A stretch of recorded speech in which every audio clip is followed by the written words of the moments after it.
खबर सऊदी अरब से, जहां मक्का की मुख्य मस्जिद में क्रेन गिरने से 107 लोगों की मौत हो गई, जबकि 238 लोग घायल हो गए। घायलों में 9 भारतीय भी हैं। आशंका जताई जा रही है कि मरने वालों की तादाद और बढ़ सकती है। मक्का की मुख्य पवित्र मस्जिद में निर्माण कार्य चल रहा था, तभी ये हादसा हुआ।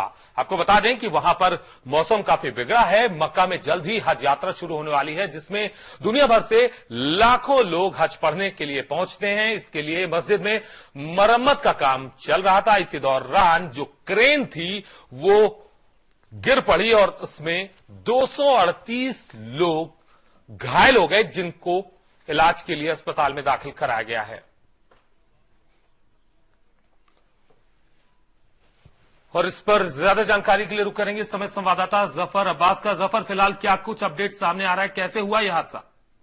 देखिए शतांक की बताया जा रहा है कि दोपहर के बाद यह हादसा हुआ और बहुत तेज तूफान सऊदी अरब में आया हुआ था और 83 किलोमीटर प्रति घंटे की रफ्तार से जो तेज हवाएं वो चल रही थी। सैंडस्टॉर्म था, बाद में रेनस्टॉर्म भी हो गया था और इसी वजह से, क्योंकि मस्जिदुल हराम जो बहुत बड़ी मॉस्क है, मक्का की सबसे बड़ी मॉस्क है, वहां पर कंस्ट्रक्शन का काम चल रहा था, क्योंकि हज पिलग्रिमेज जो होता है मुस्लिमों के लिए काफी ज्यादा मुकद्दस होता है, वो शुरू होने वाला था और इसके लिए कंस्ट्रक्शन का काम वहां चल रहा था। बड़ी बड़ी क्रेन्स लगी हुई थी और उसी में से एक क्रेन वो क्रैश कर गई इन तेज हवाओं के चलते, इस तूफान के चलते, जिसकी वजह से ये हादसा हुआ है, दुखद हादसा हुआ है।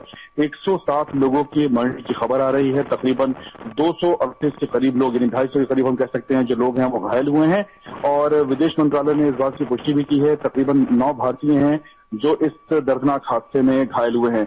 हाँ, हम ये जरूर कह सकते हैं कि विडंबना यहाँ पर थोड़ी सी ये है कि ये जो कंस्ट्रक्शन का काम चल रहा था वो इसलिए चल रहा था कि 10 दिन बाद जो हज पिलग्रिमेज शुरू होने वाला है, उसमें जो यहाँ लोग आएंगे वो उनको थोड़ी ज्यादा स्पेस मिल सके, ज्यादा उनकी सहूलियत हो सके। लेकिन विडंबना यहाँ पर ये रही कि इन तेज हवाओं के चलते ये दर्दनाक हादसा पेश आया।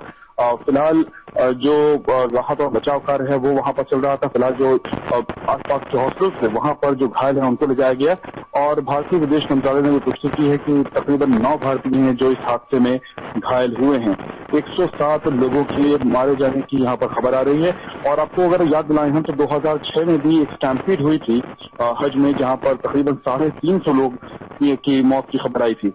तो एक दर्दनाक हादसा यहाँ पर ग्रैंड मॉस्क यानी मस्जिद हराम में देखने को मिला है, जब फ्राइडे यानी दोपहर के बाद ये दर्दनाक हादसा हुआ। तेज हवाओं के चलते, तूफान के चलते इस ये दर्दनाक हादसा जो है पेश आया। बड़ी बड़ी ट्रेन यहाँ पर होती हैं और उसकी वजह से जब ट्रेन गिरी है तो लोग अब वहां से भागे। उसके बाद फिर लेकिन इस ट्रेजिडी में तकरीबन 107 लोगों की मौत की खबर है और तकरीबन 200 से ज्यादा लोग जो हैं वो इसमें घायल हुए हैं।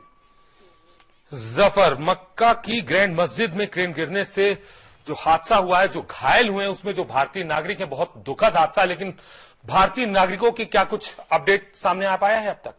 देखिए, अभी विदेश मंत्रालय के सूत्रों ने ये इस बात को पुष्ट किया है कि तकरीबन 9 भारतीय हैं जो इसमें इंजर्ड हैं, लेकिन अब वो इंजरी किस लेवल पर है, किस तरह की इंजरी है, कहां से लोग हैं, ये अभी वेरीफाई नहीं हो पाया है। जाहिर सी बात है कि अभी जो सऊदी अथॉरिटीज की जो प्राथमिकता है वो इस बात को लेकर के है कि जो लोग भी इसमें इंजर्ड हुए हैं, घायल हुए हैं, उन्हें जल्द से जल्द राहत मुहैया कराई जाए, उन्हें जल्द से जल्द इलाज मुहैया कराया जाए और उसके बाद पूरी तरह से वेरिफिकेशन होगा। हालांकि जो भारतीय दूतावास है वो पूरी तरह से सऊदी एम्बेसी के टच में है और उनसे पूरी पल पल की जानकारी ले रहा है।